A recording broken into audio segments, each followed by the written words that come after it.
এরপরে 14 নম্বর প্রশ্ন। 14 নম্বর প্রশ্নটা খুবই একটা ইন্টারেস্টিং প্রশ্ন। আর এরকম প্রশ্ন আমরা প্রায় প্রত্যেক পরীক্ষায় 1-2টা দেখতে পাই। আমি আগের যে এক্সাম কোশ্চেন পেপারগুলো রয়েছে সেই এক্সাম কোশ্চেনগুলো দেখে একটা জিনিস অ্যানালাইজ করেছি যে প্রত্যেকটা পরীক্ষায় এমন কিছু অঙ্ক 1-2টা দিয়ে দেয় যেটা আমাদের ভাবতে বাধ্য করে যে এটা কি করব নাকি ছেড়ে আসবো। যদি করতে যাই তখন আমরা বিভ্রান্ত হয়ে যাই। তো সেই বিভ্রান্ত দূর করার জন্য তোমাদের এই ছোট ছোট টিপসগুলো অনেকটা হেল্প করবে। তো চলো, এই যে অঙ্কটা রয়েছে এই অঙ্কে আমরা কোন ট্রিক্সটা ইউজ করতে পারি সেটা তোমাদেরকে আমি আলোচনা করব। দেখো, এখানে শুধু নয়গুলো সংখ্যাগুলো বেড়েই যাচ্ছে।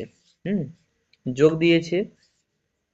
প্রথমে একটা নয়, তারপর দুটা নয়, তারপর তিনটা নয়, তারপর চারটা নয়, তারপর পাঁচটা নয়, এরকম করে নয়ের সংখ্যাগুলো বেড়ে যাচ্ছে।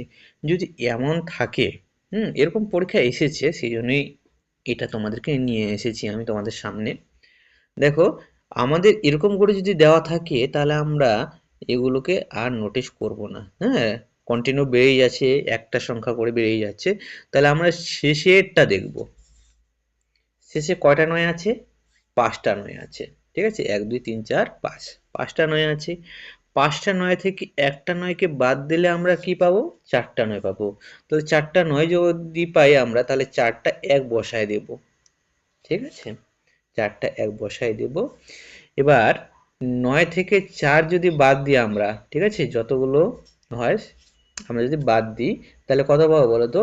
নয় থেকে যদি আমরা চার বাদ করি তাহলে পাঁচ পাবো। তাহলে আমরা শূন্য পাঁচ বসাবো। তাহলে এটাই হবে অ্যান্সার।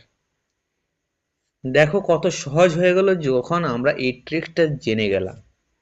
তাহলে এরকম পরীক্ষায় যদি আসে তাহলে তোমরা কি উত্তর দিতে পারবে না? অবশ্যই পারবে।